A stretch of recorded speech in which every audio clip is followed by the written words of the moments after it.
नमस्कार। आज हम नारद पुराण के कुछ बहुत खास हिस्सों पर बात कर रहे हैं। इनमें धर्म, भक्ति, कर्म और मोक्ष जैसे मतलब गहरे विषयों पर प्राचीन सोच हमें मिलती है। हाँ, बिल्कुल। और ये हिस्से जो हैं इनमें खासतौर पे सूत जी हैं और नैमिषारण्य के ऋषि, शौनक आदि ऋषि, उनके बीच की बातचीत है। अच्छा, तो मतलब कई कहानियां और उपदेश होंगे इसमें। हाँ, हमारा मकसद है कि इनमें जो ज्ञान है उसका सार समझें। ठीक है, तो शुरू करते हैं। जरूर। देखिए, नारद पुराण को अक्सर ना सभी शास्त्रों का साल माना गया है, और खासकर भगवान विष्णु की भक्ति का। इसमें धर्म, अर्थ, काम, मोक्ष, ये चारों पुरुषार्थ पाने के साधन बताए गए हैं। तो ये जो बातचीत है सूत जी और ऋषियों की नैमिषारण्य में, कितने ऋषि थे वहाँ? 88,000 ऋषि थे। 88,000? बाप रे। तो सूत जी उन्हें इस पुराण का महत्व बता रहे हैं। कहते हैं कि ये वेदों के बराबर है और इसे भगवान नारायण ने ब्रह्मा जी को सुनाया था। हाँ, बिल्कुल। और सबसे दिलचस्प बात यह है, जैसा आपने कहा, कि दावा है कि इसे सिर्फ सुनने भर से ज्ञान और भक्ति मिल जाती है। सुनने मात्र से? ये बात थोड़ी, मतलब क्या ये सचमुच ऐसा ही है या इसका कोई गहरा मतलब है, जैसे कोई रूपक हो? देखिए, शाब्दिक अर्थ के साथ साथ मुझे लगता है गहरा मतलब ये है कि इसकी बातें इतनी शक्तिशाली हैं, इतनी प्रेरक हैं, कि वो सुनने वाले के मन में सीधे ज्ञान और ईश्वर के लिए प्रेम जगा देती हैं। अच्छा।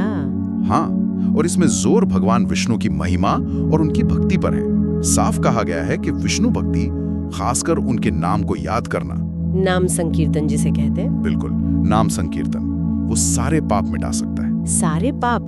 तो इसका मतलब ये हुआ कि अगर कोई बस भक्ति से भगवान का ध्यान करे तो उसे वो परम पद मतलब मोक्ष मिल सकता है, भले उसने ज्यादा कर्म कांड, यज्ञ वगैरह ना किए हों। हाँ, ऐसा ही संकेत है।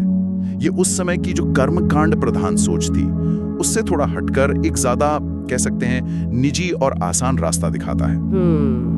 आसान रास्ता, ईश्वर से सीधा जुड़ाव। हाँ, भक्ति, इमोशनल कनेक्ट, वो सबसे ऊपर है। लेकिन कर्म के बारे में भी तो बताया होगा, कर्म का सिद्धांत। हाँ, बिल्कुल।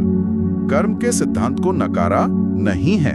साफ बताया है कि इंसान अपने अच्छे बुरे कर्मों के हिसाब से ही वो अलग अलग योनियों में जन्म लेता है और सुख दुख भोगता है। हाँ, सुख दुख भोगता है, और बुरे कर्मों के नतीजे, नरक की यातनाएं, उनका भी जिक्र है, डरावना वर्णन है। और दूसरी तरफ अच्छे कर्म और भक्ति, वो स्वर्ग या मोक्ष की तरफ ले जाते हैं। बिल्कुल, पुण्य कर्म और भक्ति का फल स्वर्ग और मोक्ष है। मैंने इसमें कुछ व्रतों और तीर्थों का भी जिक्र देखा, जैसे एकादशी व्रत या प्रयाग, गंगा नदी।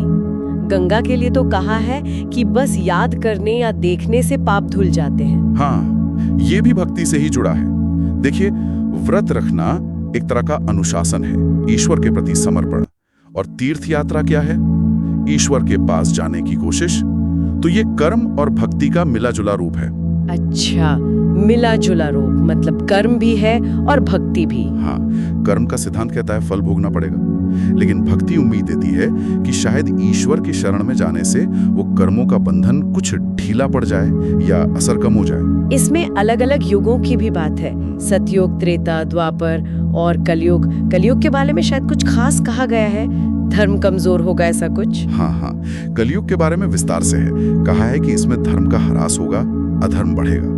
लेकिन एक उम्मीद विधि है साथ में। उम्मीद? वो क्या है? वो उम्मीद फिर से भक्ति से ही जुड़ी है। कहा गया है कि कलयुग में जहाँ बड़े यज्ञ और कठिन तप मुश्किल हैं। हाँ, आज के समय में तो है ही। बिल्कुल। तो ऐसे में भगवान का नाम लेना, उनका कीर्तन करना, वही मुक्ति का सबसे सरल और सबसे शक्तिशाली तरीका है। सबसे सरल क्यों? शायद इसलिए कि इसमें बाहरी तामझाम की जरूरत नहीं। मन की एकाग्रता चाहिए और भक्ति भाव। ये कोई भी कहीं भी कर सकता है। मन की शुद्धता और समर्पण, वो ज्यादा जरूरी है।